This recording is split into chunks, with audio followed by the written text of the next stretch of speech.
Preto, Minas Gerais, outubro de 2004. Caro Sr. Fedeli, tendo concluído um curso de doutorado e defendido, portanto, sua tese em sessão pública, o senhor tem amplo conhecimento da sistemática de uma pesquisa exaustiva e do processo de avaliação correspondente, bem como do papel específico dos membros de uma comissão examinadora, particularmente o do examinador externo. Por ter vivido esta experiência de ambos os lados do processo, e muitíssimas vezes como o examinador externo de dissertações e teses, é-me natural a leitura atenta, o rebuscar detalhado da vinculação entre o geral e o específico, do todo com as partes, das premissas com as formulações, das proposições com as conclusões e, particularmente, do conteúdo com o papel de embrulho.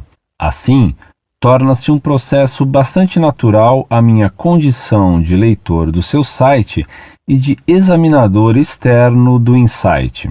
Esclareço de imediato, entretanto, que faço isso não com o cabedal do tecnicismo ou a lei da fragilidade da sapiência humana, mas com a alma de apóstolo e profunda devoção pelas coisas do Pai e da Santa Igreja.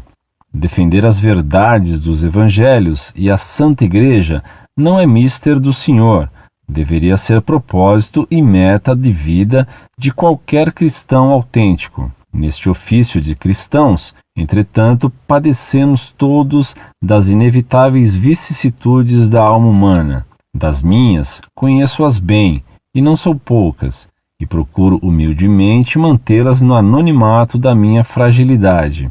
As suas estão expostas a olho nu no site, e, portanto, é o senhor que defende a tese. O senhor aborda de tudo no site, de princípios teológicos a concepções dogmáticas, da Igreja e de organizações religiosas, de vida cristã e de coisas mais mundanas. E mesmo que expostos, muitas vezes em meio a elucubrações secundárias, muitas colocações têm um viés de coisa definida, pronta e acabada, em assertivas que não parecem padecer de contestações. E se algum mortal julgar pertinente a réplica, a tréplica é fulminante e encerra qualquer polêmica. Bastaria a experiência prévia do doutorado para se ter a constatação óbvia que um doutor de tudo é, antes de tudo, um tolo de tudo. Assim, é preciso uma grande cautela do leitor ante o cabedal dos seus escritos e joeirar é preciso.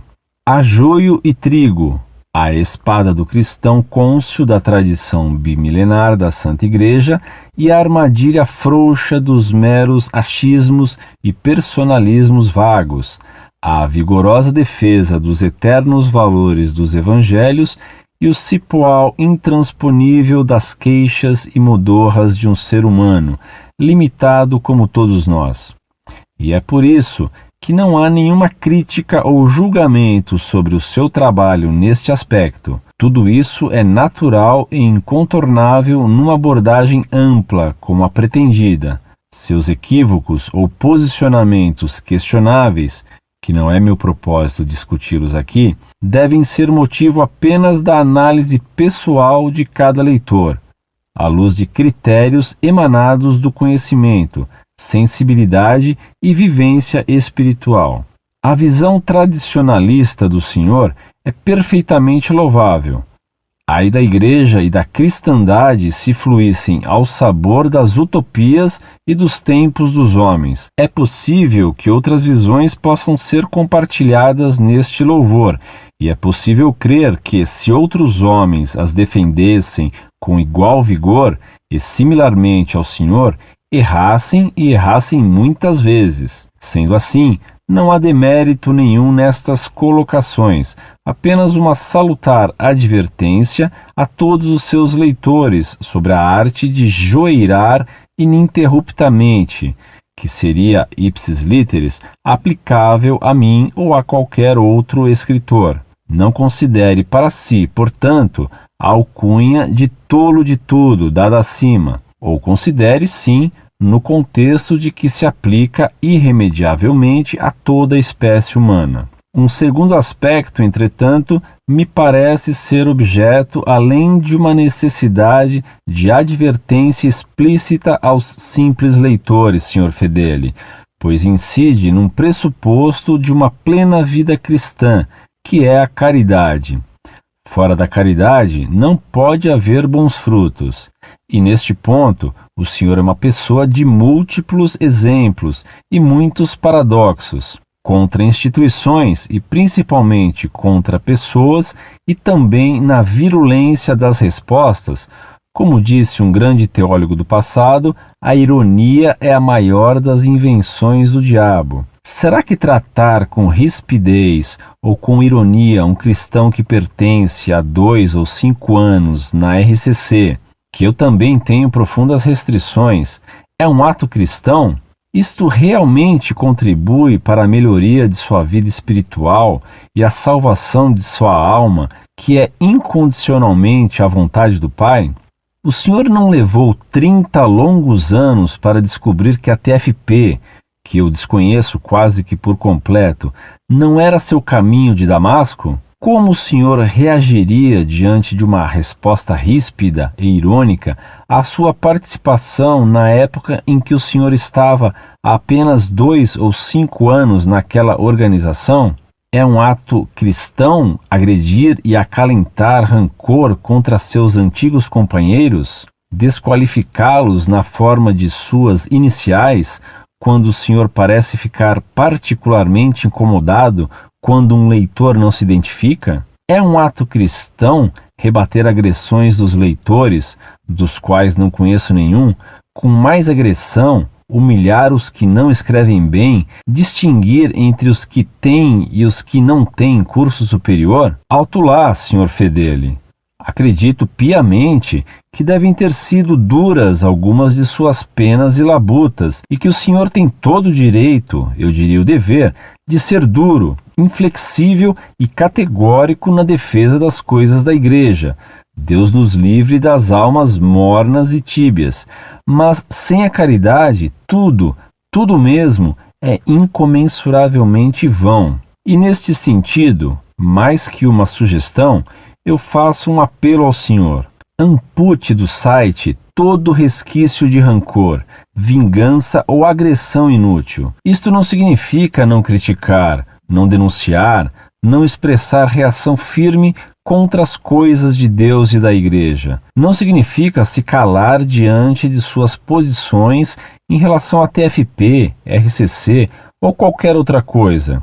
Significa somente uma resposta conscientemente cristã à pergunta: neste texto ou nestas palavras que agora coloco no site, é a caridade que semeia as vinhas do Senhor? Que o Espírito Santo lhe ilumine nesta reflexão. Se isso lhe for particularmente duro, mais abundantes serão os frutos de tal decisão. Um terceiro aspecto que considero bastante grave em sua tese é a sua capacidade inata de julgar. Em muitos casos, o senhor emite julgamentos totalmente precipitados, injustos e profundamente equivocados. Uma coisa é o postulado de firmes convicções. Pode haver erro ou dolo na defesa intransigente da manutenção dos princípios tradicionais da missa e da Sagrada Eucaristia? Um cristão pode ser julgado incoerente por defender, por exemplo, a Santa Comunhão de joelhos e na língua? Eu tenho feito isso a vida inteira e não me arredo 1 milímetro dessa convicção. Pense o senhor ou o bispo da esquina o que quiserem. Outra coisa muito diversa, por exemplo, é bater o martelo secamente em relação às manifestações de videntes ou aparições. Cuidado, Sr. Fedeli, muito cuidado. As coisas de Deus não são as coisas dos homens. Julgamentos intempestivos nesta área são muito perigosos e podem estar eivados de insensatez. A prudência da Santa Igreja, nestes casos, deve ser farol para os cristãos. Desliguemos, pois, a etérea luzinha das nossas lanternas de descrédito e escárnio. Não lhe é vedado, como cristão, acreditar em Padre Gobi ou Vassula Haydn, e tantos outros. Não me é tolhido, como cristão, crer em suas mensagens. Claro que é preciso enorme discernimento, mas com certeza é pura insensatez, por exemplo, misturar no cadinho oco das pseudo-aparições ou alucinações doentias todas as extraordinárias manifestações marianas dos tempos atuais. Volto a insistir, não é apenas mera credulidade ou a necessidade de exigir respeito a autênticas e legítimas convicções cristãs.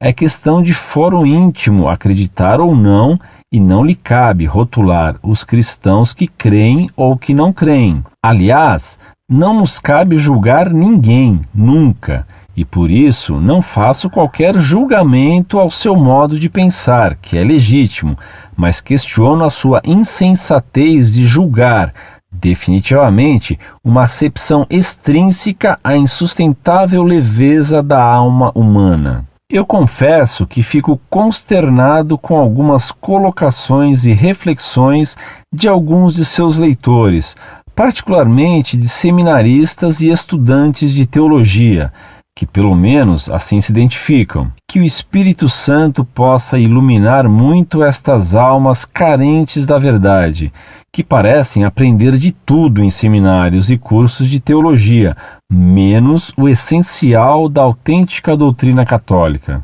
Já me envolveu a ira santa contra posições de sacerdotes que confrontam e deturpam a sã doutrina. Ao famigerado Padre Zezinho, já enviei e-mail manifestando meu repúdio ao tratamento vulgar, desqualificado e desrespeitoso à Mãe de Deus, em um artigo mais ou menos recente de sua autoria. Mãe de Deus, uma expressão que traduz uma das maiores glórias da cristandade e que hoje, exatamente hoje, vi ser questionada de forma torpe por um pároco de Belo Horizonte que, em boletim divulgado à sua comunidade, pede cautela extrema em relação à devoção mariana, nega que Maria seja a Mãe de Deus e pratica outras heresias.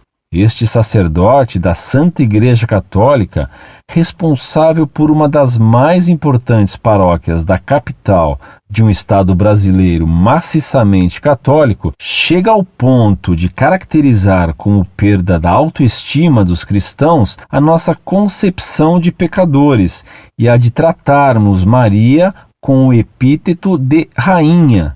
São tempos difíceis, Sr. Fedeli.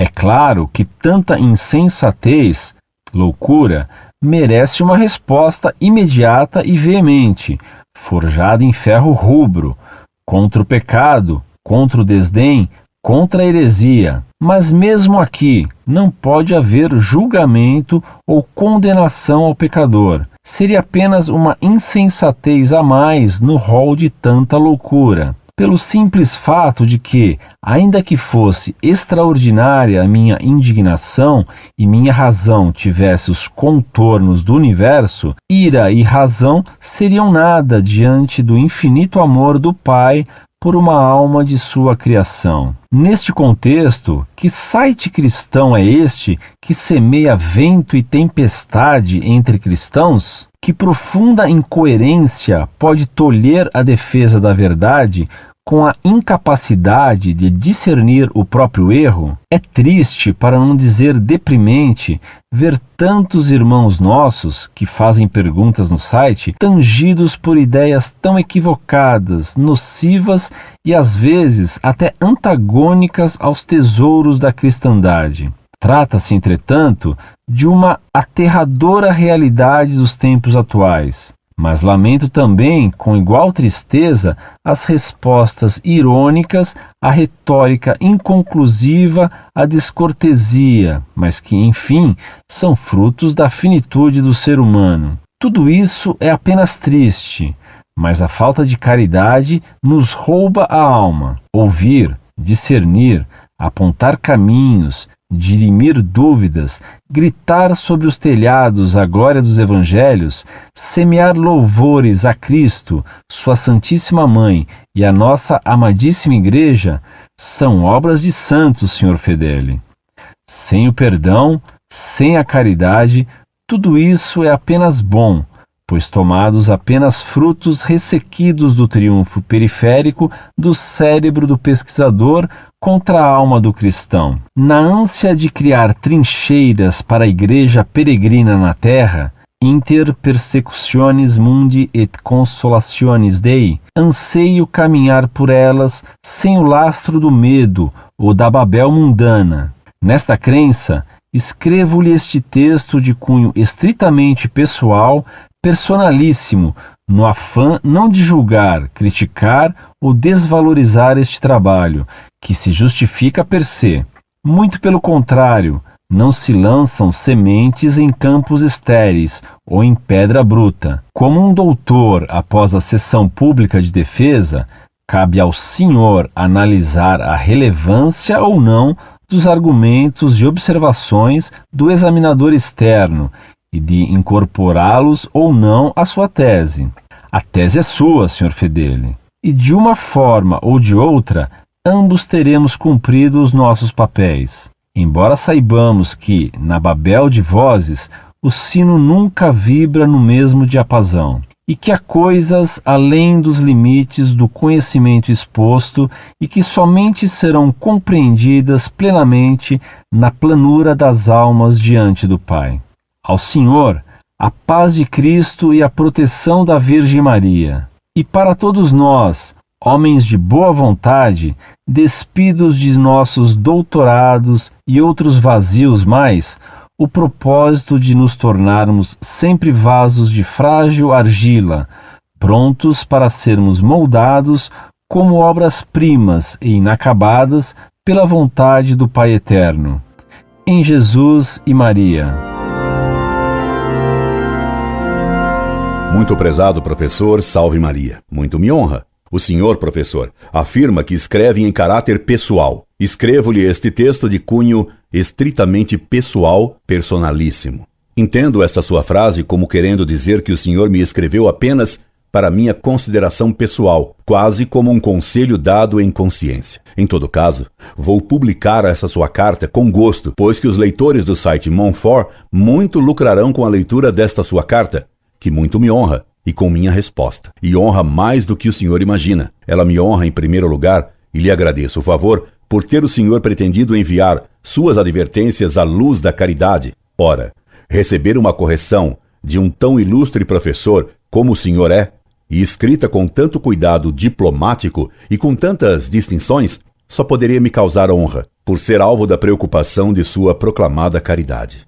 Entretanto, nem sempre essa pretensão de ser caridoso é coerente em sua carta, pois se nela há quase constante preocupação em parecer afável, mas há também, sob o veludo da afabilidade diplomática, repentinas estocadas que o senhor diplomaticamente me enfia e retira rapidamente depois, o que me honra ainda mais. Esquematicamente, o senhor trata de 3 aspectos sobre meu modo de atuar e com relação à minha alma. E Deus lhe pague por esta última preocupação no grau em que ela é sincera. 3, então, são as suas preocupações declaradas. Primeira, a falta de rigor de argumentação em minhas cartas e o excessivo campo em que me atrevo manifestar-me, tratando doutoralmente de tudo, o que faria de mim um tolo doutor sabe-tudo. Segunda, o uso da ironia, essa maior invenção do diabo, segundo um teólogo que, infelizmente, o senhor não cita.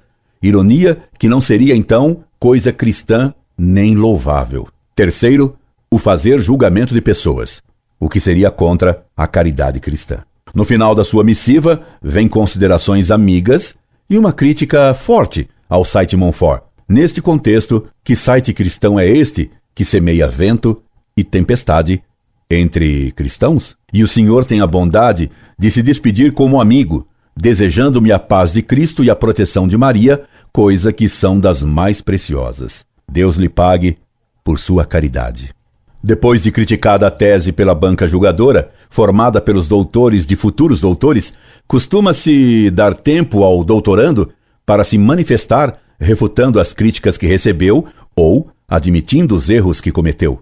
Em suma, julgando o juízo que foi feito de sua tese e, às vezes, até da sua pessoa, feita por algum examinador mais rigoroso, como é o seu caso.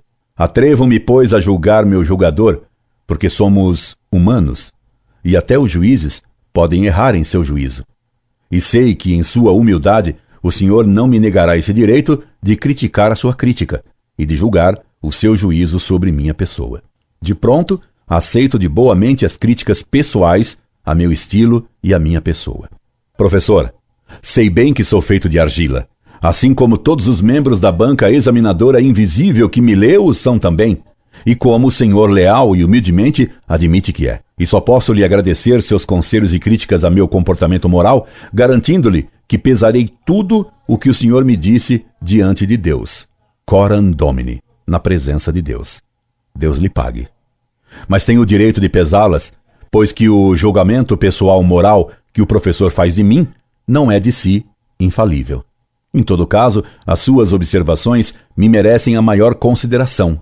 Coram Domino. Quanto ao meu estilo, não pretendo obrigar ninguém a gostar dele. Há quem goste e há quem deteste. E pelo crescimento número dos leitores do site Montfort, mais de 120 mil por mês, creio que os que gostam são bem mais numerosos do que aqueles como o senhor que não o apreciam. Não se pode agradar a todo mundo e a seu pai. Mas permita-me contar-lhe aqui uma epígrafe que li certa vez num livro de extraordinário valor escrito por um padre dominicano contra o maometismo. O livro se chama Islam, Enterprise Juve, e seu autor usava o pseudônimo de Hannah Zacarias. Esse padre, ele também, não sabia que a ironia era a maior invenção do diabo, que o diabo é o pai da ironia, segundo o seu teólogo incógnito, e ele usava a ironia como uma espada de fogo. Perto dele, professor, sou moderado, pois Hannah Zacarias coloca uma epígrafe que lhe calha bem no caso em pauta. Trata-se de meu estilo? Eu o abandono. Querem visar a minha pessoa. Meu refúgio é minha consciência. Trata-se da questão de fundo deste livro? Que se entre na arena. Que se tome cuidado com os argumentos que se utilizarem. Hannah Zacarias, Islam, Enterprise Juve, volume 2, edição do autor, Cowers, 1955. A epígrafe é valente. Confesso-lhe, porém, que tenho uma certa dificuldade em aceitar o abandono do estilo. Car le style, c'est l'homme. Porque o estilo é o homem. E não se renuncia ao que se é. Pois que isso seria uma forma de suicídio psíquico. Portanto, se o ilustre membro da banca me permitir, declaro alto e bom som. Moi, je ne renonce pas à mon style. Eu não renuncio ao meu estilo. Professor, na defesa da fé, cada um combate com a espada e com a habilidade que Deus lhe deu, e com seu próprio estilo de combate. Creio bem que o senhor combate também a seu modo, e tomara que o senhor tenha mais êxito que eu. Claro que deveria renunciar a meu estilo, caso o senhor tivesse razão em apontar nele coisas proibidas pela lei de Deus. Mas me permito a ousadia de tentar refutá-lo, provando-lhe que o meu modo de combater é legítimo, segundo a moral católica. E é o que farei mais adiante, provando-lhe que sigo a doutrina católica e o exemplo de Deus, de Cristo e dos santos. Depois dessa minha introdução, vamos ao corpo de seu juízo sobre mim e sobre meu trabalho. Deveria examinar inicialmente sua própria introdução, mas, infelizmente, ela vem um tanto misturada àquilo que o senhor chama de primeiro aspecto alvo de sua preocupação ou observação. Mistura que criticaria se fosse eu, o examinador, e o senhor, o doutorando. É falha menor sua que se explica pela pressa em me mandar sua caridosa preocupação com minha alma. A pressa é inimiga da perfeição, não é, professor? Em primeiro lugar, permita-me dizer-lhe que o senhor comete um grave erro de critério. O senhor, acostumado a julgar teses de doutorado, examinou meus escritos no site Montfort com o mesmo critério que usa para julgar teses de doutorado. Respostas a cartas que se me enviam, às dezenas por dia, hoje tenho a responder cerca de 80, não podem ter de modo algum a precisão de uma tese de doutorado. Muitas respostas são feitas em pleno fogo do combate, sem consultar as fontes, mas só citando textos de memória, sem tempo de revisão. O senhor está exigindo de respostas feitas às pressas, recebendo e dando golpes, algo que se exige apenas de teses elaboradas em anos de pesquisa, no silêncio das bibliotecas e do escritório, discutidas com o orientador, revistas por amigos e conselheiros. O senhor está exigindo de um cruzado que ele dê, em plena batalha, os passos medidos de um bailarino, ou os golpes elegantes de um esgrimista em um campo de florete. Professor, um combate não é um campeonato de esgrima. Aplicar critério impróprio é uma injustiça. Se o senhor aplicasse as regras da lírica aos Lusíadas, seria capaz de condenar a epopeia de Camões por não seguir os parâmetros de Píndaro. Mas que o senhor erra ao julgar minhas cartas, escritas no fogo da batalha, com o crivo com que se aquilata uma tese, não há dúvida que erra. E mais que errar de crivo, o senhor me faz injustiça. Assim como o meu hábito de dar golpes com o florete da ironia me fez talvez aplicá-la agora ao senhor, o seu hábito de julgar em bancas de doutores o fez equivocar-se, julgando cartas de batalha como teses de doutorado. Estou procurando desculpá-lo. Esse seu erro de ótica vai deformar sua visão de minhas batalhas epistolares, mas espero que, trocadas lentes com que me leu, o senhor me examinará com mais indulgência e talvez eu seja aprovado pela banca invisível que o senhor está presidindo em sua carta. Sim, uma banca invisível, porque atrás de sua carta estão mais de 100 mil leitores do site Montfort que vão me julgar, espiando por cima de seu ombro, se eu bem respondo e bem refuto seus argumentos para ver se o senhor tem razão ou não contra mim. Mas, atrás de sua banca invisível, entrevejo também o olhar satisfeito dos inimigos da fé, vendo um eminente católico, como o senhor é conhecido, criticar meu modo de combater e mesmo minha pessoa. Professor, todos esses inimigos de Deus estão torcendo por sua vitória, infelizmente, pois não se ataca em pleno combate quem luta por Deus, sem pelo menos indiretamente ajudar o inimigo. E este é o seu segundo erro, ainda que indireto. E este é um erro seu que não provém de seu hábito de julgar em bancas de pós-graduação, mas de sua concepção da história da igreja e de sua formação. Perdoe-me a franqueza. C'est mon style, je ne l'abandonne pas. É meu estilo? Eu não o abandono. De sua formação liberal. E é o que provarei mais adiante. Um terceiro erro seu provém de um hábito, de uma visão um tanto míope, que destaca o pormenor e esquece o conjunto. Miopia própria de examinadores ou de revisores de teses.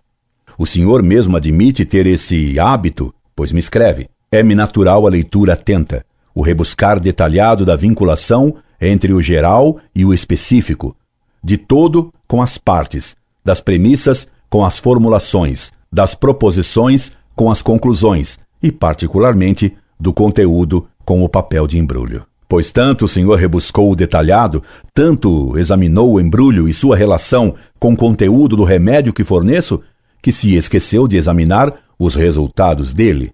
O senhor não diz uma palavra sobre as bem numerosas conversões conseguidas através do site Montfort e de seu estilo irônico e polêmico. O senhor não faz sequer menção das numerosíssimas mensagens de apoio, de entusiasmo, de aplauso e de afervoramento na fé, testemunhadas por tantos leitores do site Montfort. Como o senhor nem leva em conta a ira ou o silêncio encabulado, vazio de argumentos e cheios de injúrias dos inimigos de Deus que não conseguem refutar a doutrina católica como a exponho. Sobre esses dois resultados de minha forma de batalhar, as conversões e o ódio dos ímpios e hereges, o senhor se cala. Professor, isso é justo? Lendo sua carta tão crítica, tão negativa, escrita por trás de uma lente de aumento para meus defeitos reais e com uma lente de diminuição ou com tapa-olho para com os bons resultados do site Montfort, me vieram à mente as críticas e lamúrias do imperador bizantino confortavelmente assentado em almofadas, em seu trono, aos erros dos cruzados a conquistar Jerusalém. Claro que isso é apenas uma comparação. Não aplico literalmente ao senhor essa imagem de estar sentado em almofadas. Sei quanto é duro o banco dos que julgam teses. Não quero afirmar que o senhor não combate. O senhor se apressou a me garantir que por vezes é tomado de ira santa e que tem vontade de usar argumentos como ferro em brasa. O senhor os usa? Se o senhor usa ferro em brasa ao discutir com os inimigos de Deus, por que me critica então? Ou o senhor só tem vontade de usar ferro em brasa contra certos maus católicos? Pena que o senhor me critique por, mais do que ter vontade de usar o florete frio e fino da ironia, que o senhor considera a filha maior, a primogênita do diabo, o use realmente e com tão bons efeitos. Mas já que o senhor não examina o resultado de meu combate e o contesta, e me recomenda uma troca de armas, aconselhando-me usar uma espada mais aveludada, permita-me perguntar-lhe por que não conheço seu trabalho apostólico. A quantos alunos ateus o senhor levou a crer em Deus? Quantos protestantes Deus converteu por seu intermédio? Quantos espíritas deixaram de ir às sessões ouvir as vozes do além tenebroso, graças à sua ação apostólica? A quantos judeus o senhor levou à pia batismal? Quantos maçons renunciaram à iniciação por meio do seu apostolado? Creio que devem ter sido muitos, já que o senhor tanto me critica o método. Como São Paulo fez em sua apologia e sem querer fazer competição, que seria infantil, sua crítica me obriga a dizer-lhe que os frutos de meu apostolado combativo são proporcionais ao ódio dos inimigos da igreja contra mim. Esse ódio, que me honra, é bem grande. Professor, leia as cartas de apoio, de louvor e de conversão no site Monfort.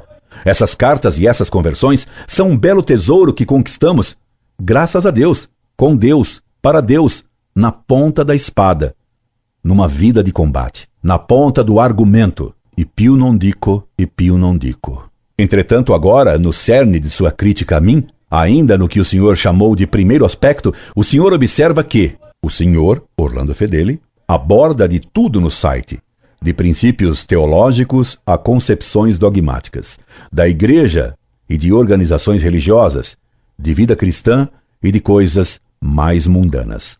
Meu caro professor, sou obrigado a responder, na medida em que posso, aos ataques feitos contra a fé católica. Não sou eu quem escolhe o ataque contra a fé católica. São os inimigos que escolhem uma ou mais verdades do credo para atacar.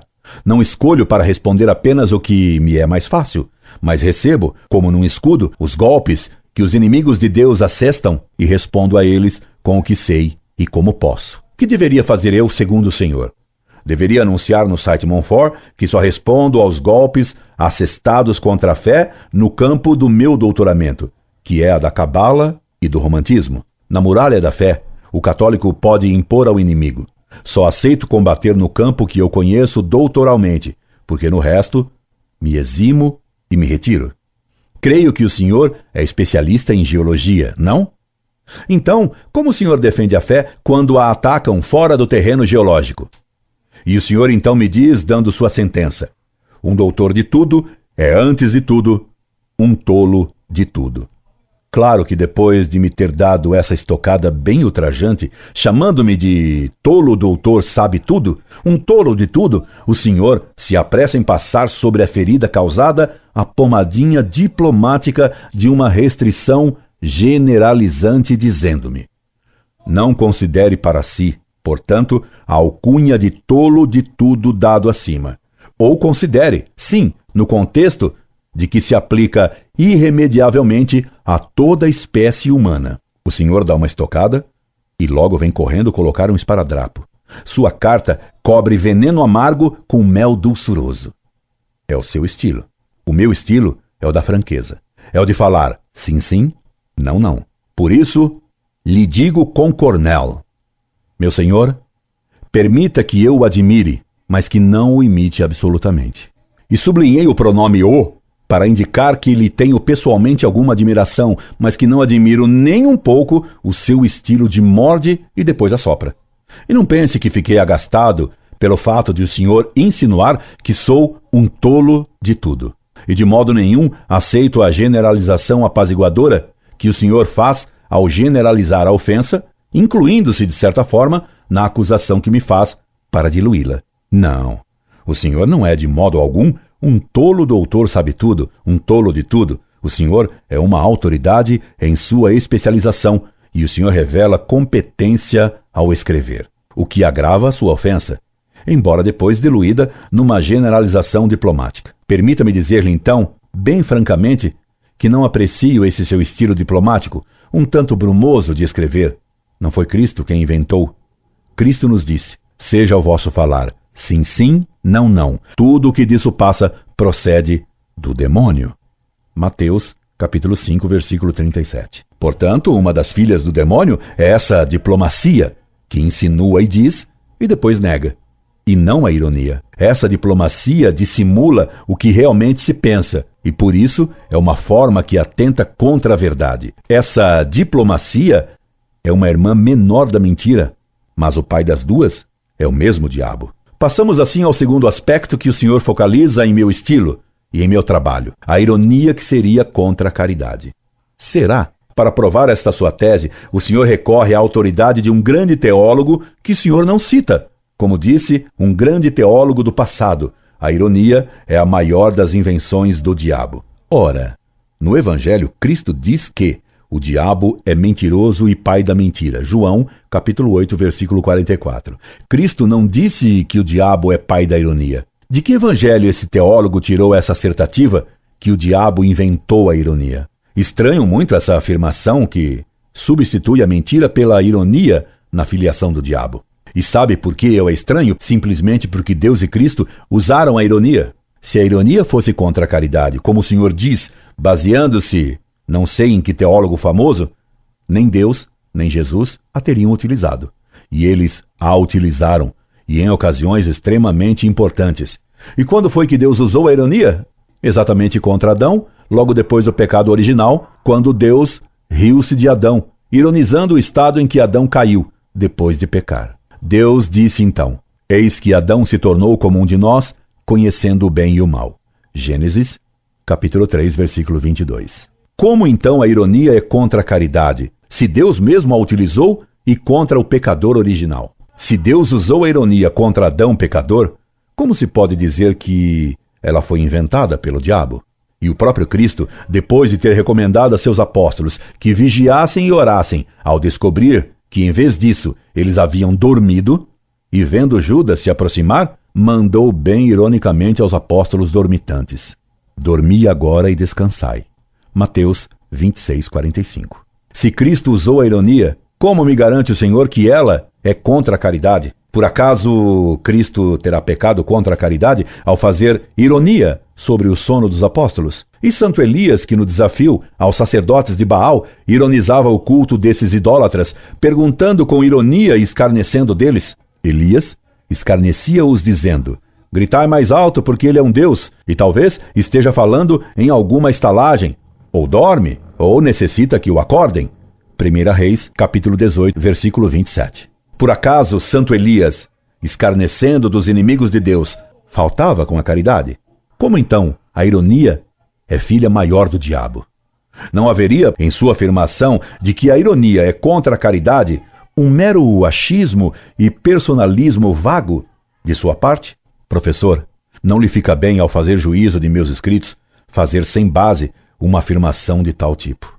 A contumélia consiste em ofender ao próximo injustamente com palavras, e a detração consiste em fazer conhecer por outros o pecado de uma pessoa, pecado que a desonra. Visando desonrar o próximo, a contumélia, o insulto, e detração são pecados mortais. Porém, se alguém a pratica moderadamente, visando a conversão da pessoa pecadora, ou que ela, por ser desmascarada em sua hipocrisia, não possa prejudicar a outros, a contumélia, a detração e até a apóstrofe são lícitas. São Tomás, Suma Teológica.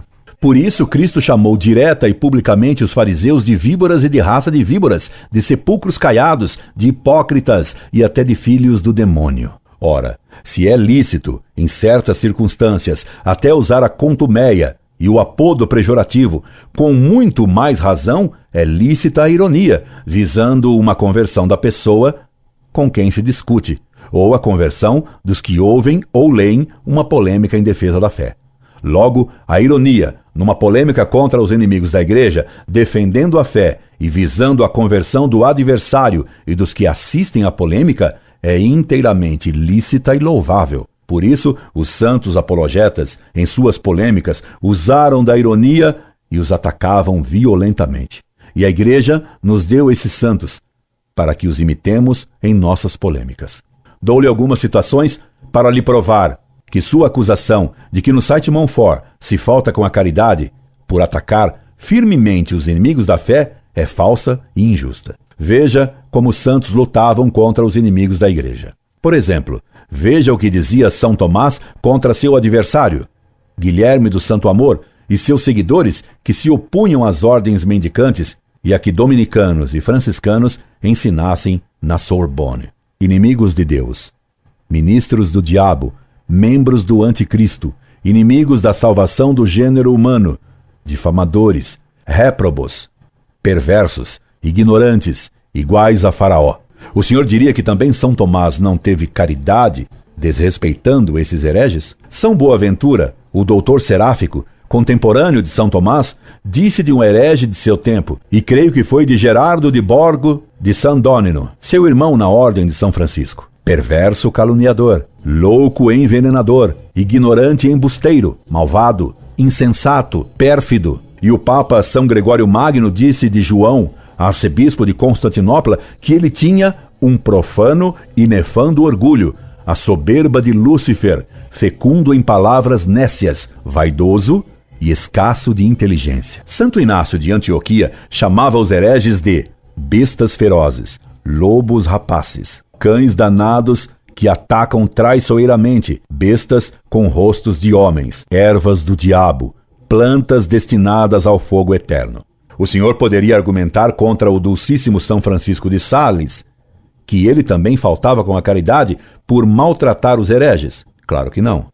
Entretanto, São Francisco de Sales, em seu livro Filoteia, capítulo 28, parte 3, escreveu: os inimigos declarados de Deus e da Igreja devem ser difamados tanto quanto se possa, desde que não se falte à verdade, sendo obra de caridade gritar: eis o lobo, quando está entre o rebanho ou em qualquer lugar onde seja encontrado.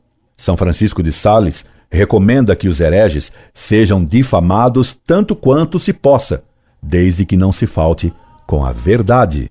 E agora, professor, será que o senhor mantém ainda sua acusação contra minhas ironias? São Bernardo, o doutor Melífluo, note, Melífluo, assim chamou o herege Arnaldo de Brescia, desordenado, vagabundo, impostor, vaso de ignomínia, escorpião vomitado de Brescia, visto com horror em Roma, com abominação na Alemanha, desdenhado pelo romano pontífice, louvado pelo diabo, obreiro de iniquidades, devorador do povo, boca cheia de maldição, semeador de discórdias, fabricador de cismas, lobo feroz. Foram esses ataques de São Bernardo que me inspiraram a chamar de escorpião um pastor protestante que atacou a modo blasfemo a honra de Nossa Senhora.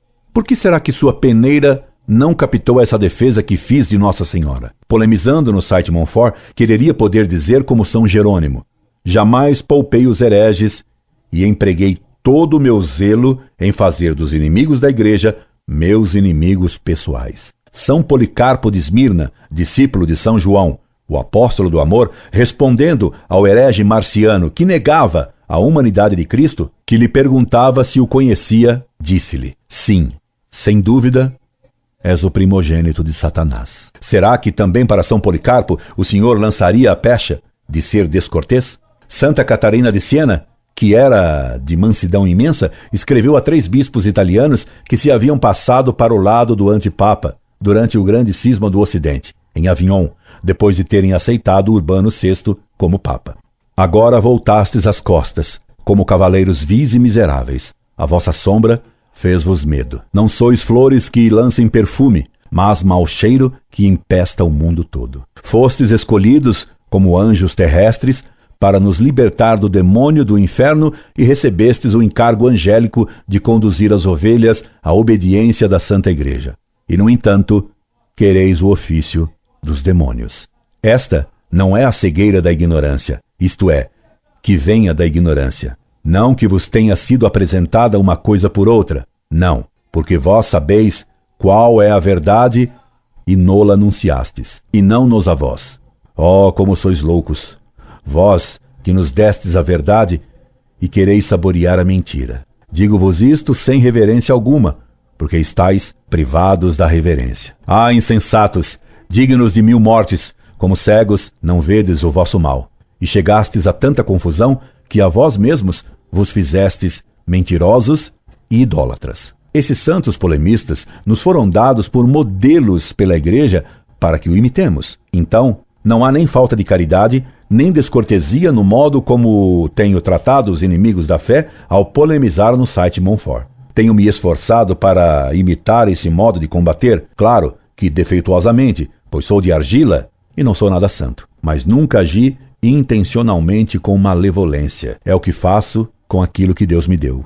E como os frutos dessas polêmicas têm sido grandes, excelentes e numerosos, o Senhor deveria conhecer meus alunos e minhas alunas. Ouso esperar que Deus, longe de me condenar, abençoa meu combate. Claro que se pode abusar da ironia, e então ela se torna pecado contra a caridade.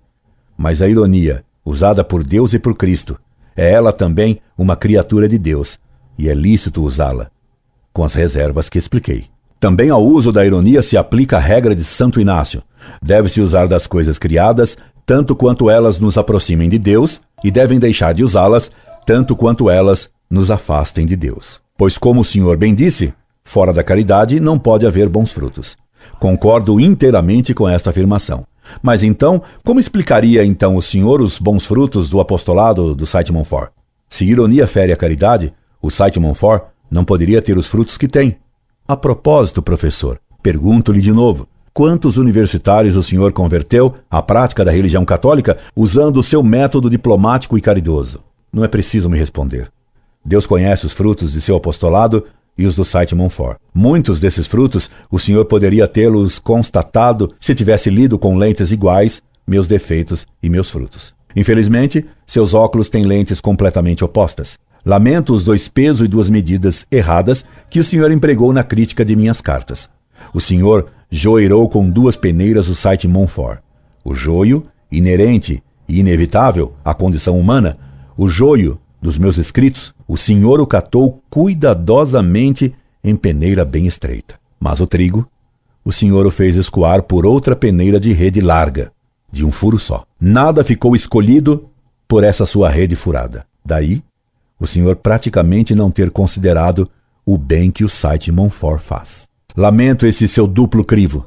Jogador de banca que usa 2 peneiras não é justo, meu caro examinador. E o senhor me acusa moralmente ao dizer: é um ato cristão agredir e acalentar rancor contra seus antigos companheiros? Esse é um sofisma liberal sentimental seu e que visa explorar o liberalismo atual das pessoas. Por acaso o senhor considera que Santo Agostinho devia ter tratado com amizade seus antigos mestres e companheiros de maniqueísmo? Por ter sido colega deles, Santo Agostinho deveria tratá-los com afagos, em vez de escrever o Contra Maniqueus com argumentos candentes? Isso, professor, seria liberalismo, porque coloca a amizade humana acima do maior e o zelo pela fé. Esse seu modo de ver é liberal e não está de acordo com a doutrina e a moral católicas. Meu caro senhor, no caso da TFP, o agredido fui eu. Eles é que escreveram 3 volumes contra mim, designando-me apenas de OF,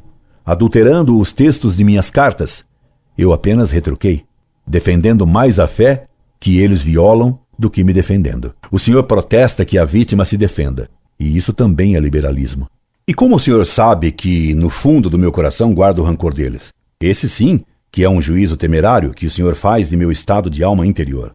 O senhor nada pode saber do que se passa no fundo de minha alma, mesmo com relação àqueles que combato. Sua afirmação é um achismo gratuito. E o senhor se arroga o direito de me perguntar qual se fosse meu confessor ou meu diretor espiritual. Isto realmente contribui para a melhoria de sua vida espiritual e a salvação de sua alma, que é incondicionalmente a vontade do Pai? Pois lhe respondo: contribui sim, porque o combate a heresia e as seitas eu o faço visando defender a fé e a salvação das almas, inclusive de muitos de meus antigos alunos que levei para a falecida TFP e da qual consegui tirar muitos. O senhor pergunta: é um ato cristão rebater agressões dos leitores, dos quais não conheço nenhum, com mais agressão? Humilhar os que não escrevem bem? Distinguir entre os que têm e os que não têm curso superior? É sim, senhor, e corresponde à legítima defesa que é obrigatória pela moral. E esse direito e esse dever é ainda mais obrigatório se a agressão é feita à Igreja Católica. Calar-se e tergiversar é que não é cristão. O Senhor insinua que deveria de deixar de defender a fé quando ela é agredida. E, de novo, isso é liberalismo. E o Senhor me pergunta ainda, fazendo crer que ajo de modo não cristão, humilhar os que não escrevem bem, distinguir entre os que têm e os que não têm curso superior. Humilhar os inimigos de Deus e da Igreja é ato cristão, sim, Senhor. O que não é ato cristão é querer impedir essa humilhação, como o Senhor pretende com sua carta, pois a Igreja faz os cristãos rezarem na ladainha de todos os santos. Ut inimicus Santa Ecclesia humiliare digneres. Te rogamos, aude-nos. Para que vos digneis humilhar os inimigos da Santa Igreja, nós te rogamos, ó Senhor. Quando a Igreja reza essa ejaculatória, o Senhor protesta? O Senhor se cala? O Senhor deseja o oposto do que a Igreja pede? Quer o Senhor a exaltação dos inimigos de Deus? Se assim é, compreendo que o Senhor não simpatize com o site Montfort, e muito menos comigo. Mas então, o Senhor se coloca ao lado dos inimigos da fé. O que lamento muito.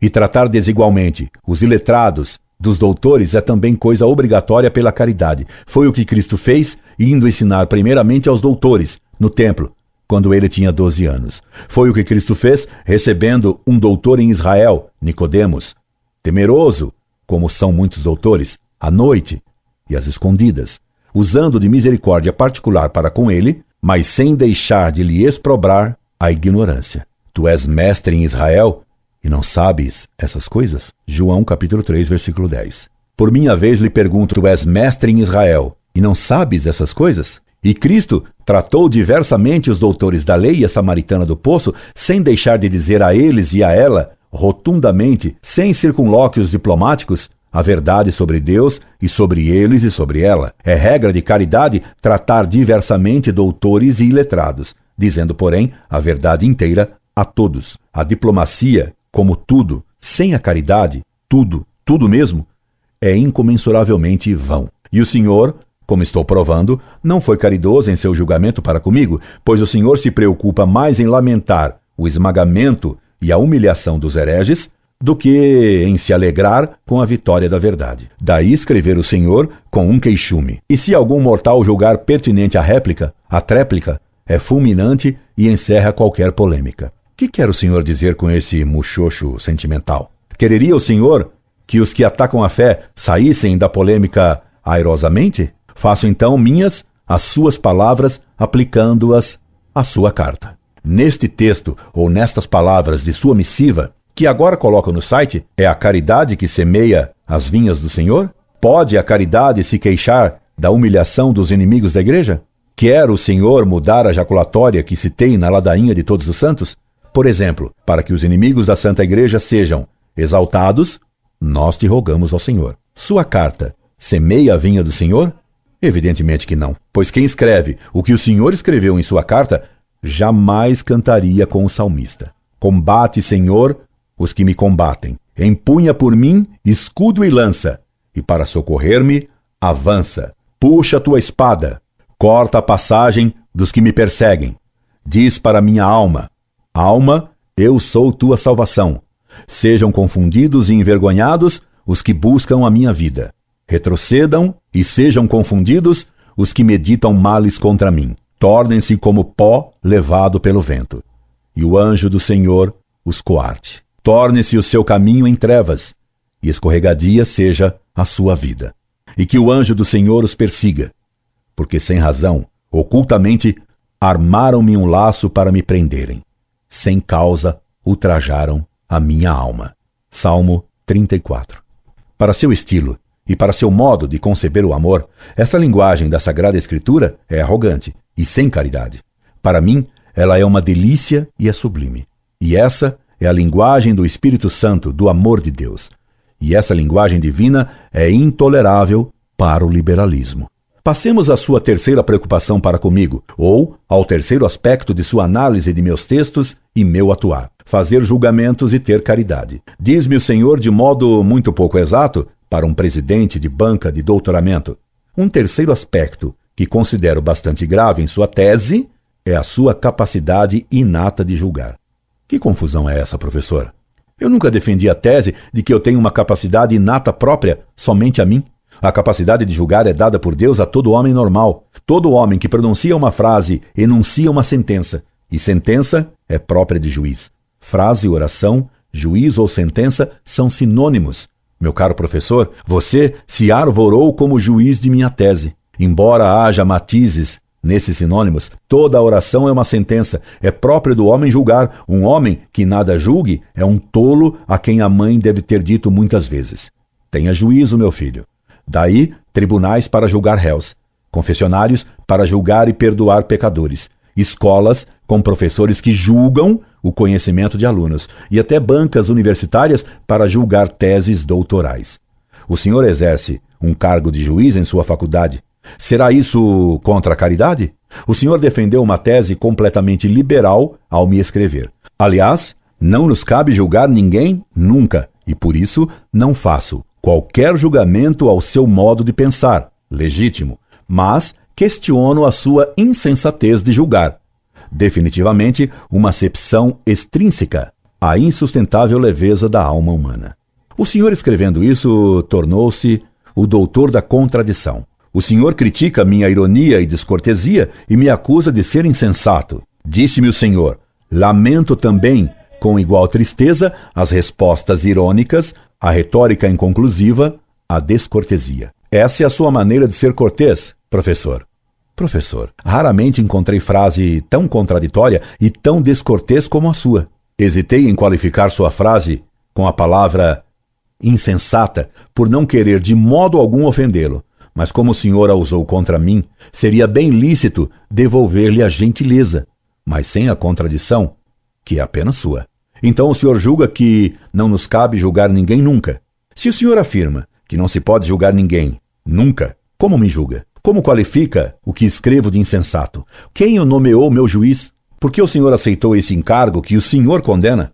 E por que então o senhor me julgou em seu arrazoado contra mim, que é um contínuo julgamento de alguém que não se apresentou à sua banca geológica? Até os hereges o senhor diz que não se pode fazer juízo.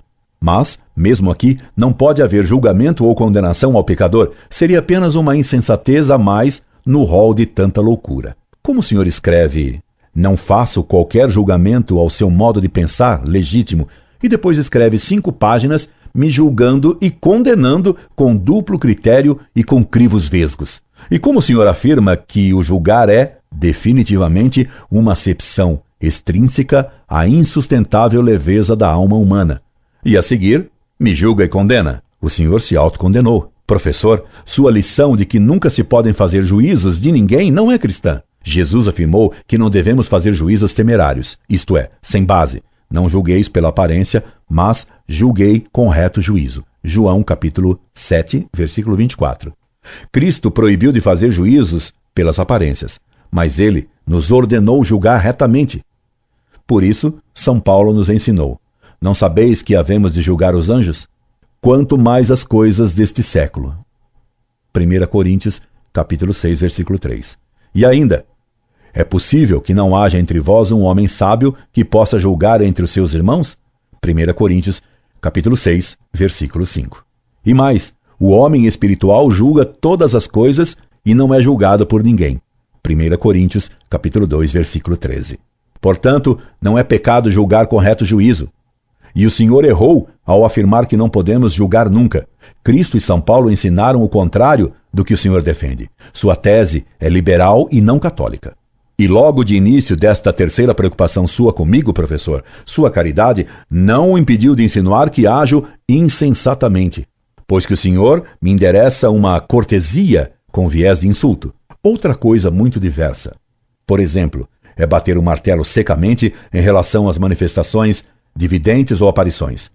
Cuidado, senhor Fedeli, muito cuidado. As coisas de Deus não são as coisas dos homens. Julgamentos intempestivos nesta área são muito perigosos e podem estar eivados de insensatez. A prudência da Santa Igreja, nesses casos, deve ser farol para os cristãos. Desliguemos, pois, a etérea luzinha de nossas lanternas de descrédito e escárnio.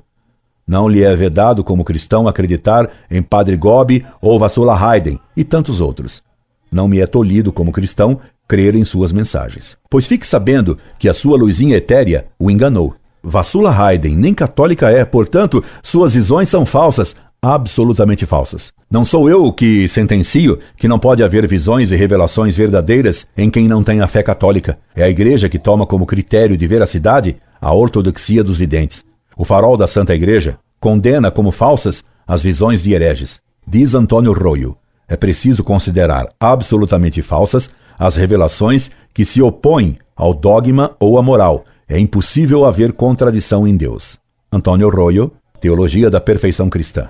Quem então aceita as visões de Vassula Haydn, que nem católica é, pratica ato de pura insensatez. Compreendo que quem usa um critério que não condena Vassula Haydn tem que aprovar ainda mais facilmente as visões do Padre Gobi. Insensatez clama por insensatez. Sua peneira para ajoelhar aparições é aquela que tem um furo só, cujo diâmetro é o da peneira. Nada lhe deixa ela para exame.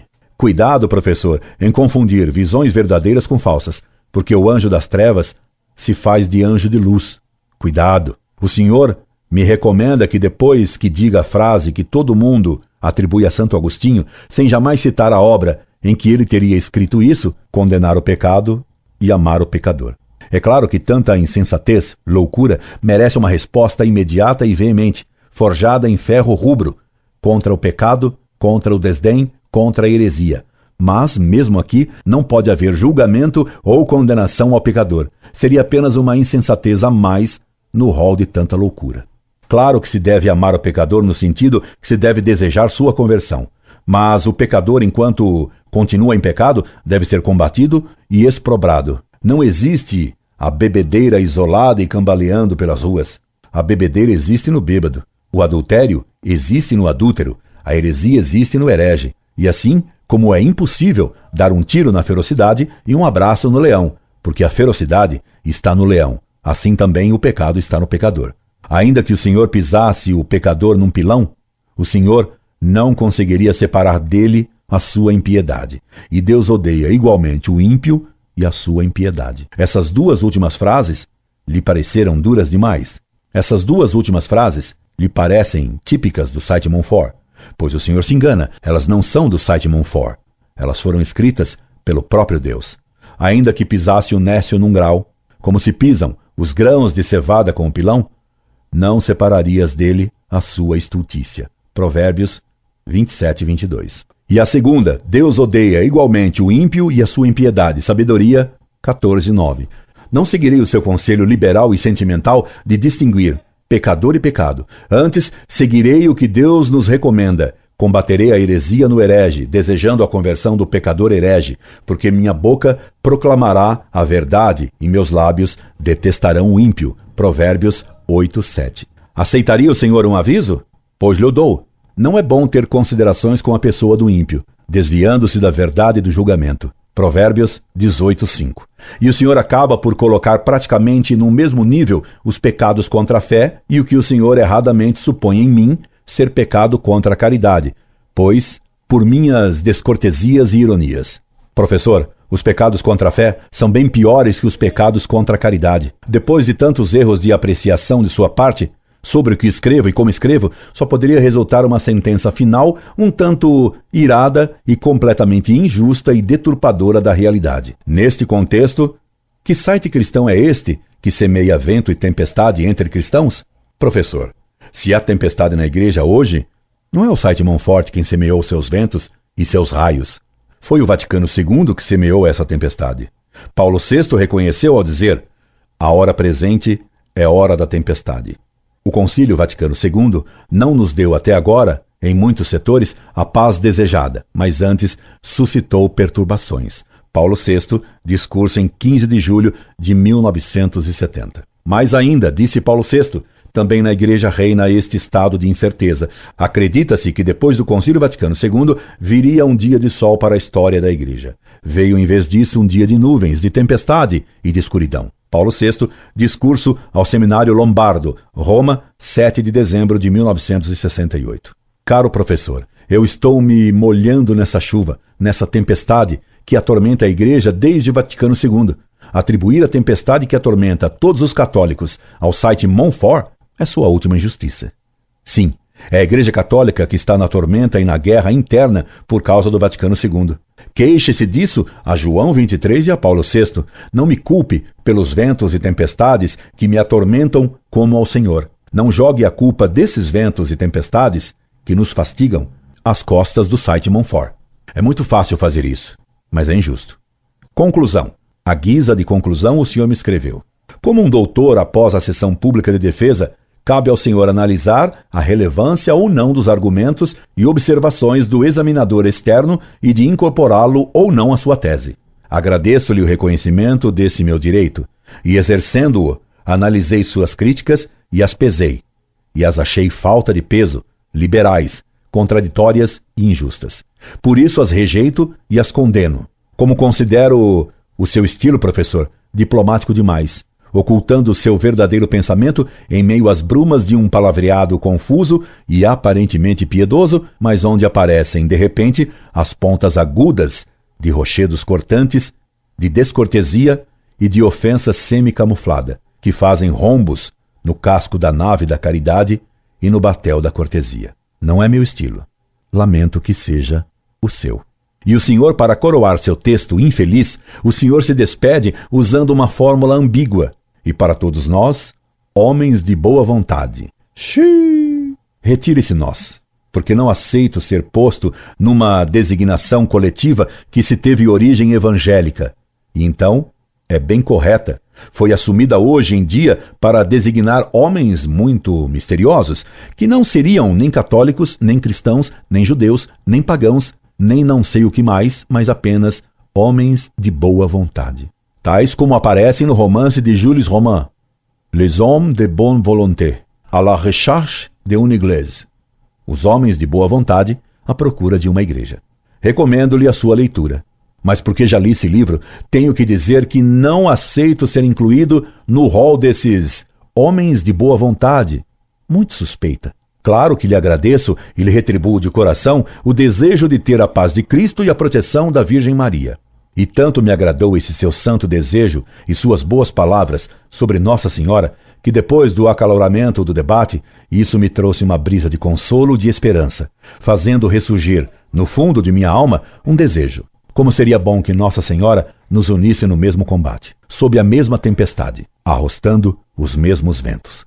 Professor, creia-me, minha alma tem sede da sua. Que Nossa Senhora nos una na mesma fé, na mesma caridade, no mesmo combate, numa só alma, na defesa da fé católica, apostólica, romana. É o que lhe desejo. Incorde Jesus Semper, Orlando Fedeli.